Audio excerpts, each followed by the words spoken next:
Welcome to Not Milk Never Milk. Subscribe if you're lactose intolerant. You start now, back up any critical files, and create a recovery USB so you can restore if needed. Once done, reboot and press the BIOS key shown at boot. Common keys are F2, Del, ESC, or F10. Make sure fast startup is disabled in your operating system and that you know the administrator password. These steps avoid lockouts. You need to confirm your firmware is UEFI, not legacy.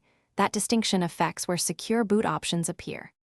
You now navigate the UEFI menus. Look under Security, Boot, or Authentication sections to find Secure Boot. Once there, make sure boot mode is set to UEFI. Some systems hide Secure Boot if in Legacy or CSM mode. Change Secure Boot from Enabled to Disabled or switch it to Custom and clear the keys before disabling. This preserves options if you need to re-enable later. Take note of any prompt about platform keys. Accept only if you plan to replace them. You finish by saving changes. Use Save and Exit or press F10, then reboot immediately to apply the new configuration.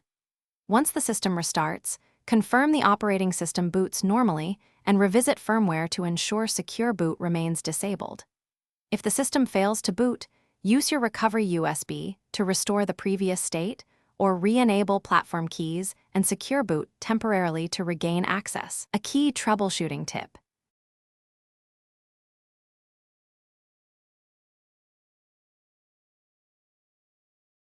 Thanks for watching. If this was helpful, leave a like and consider subscribing. See you next time.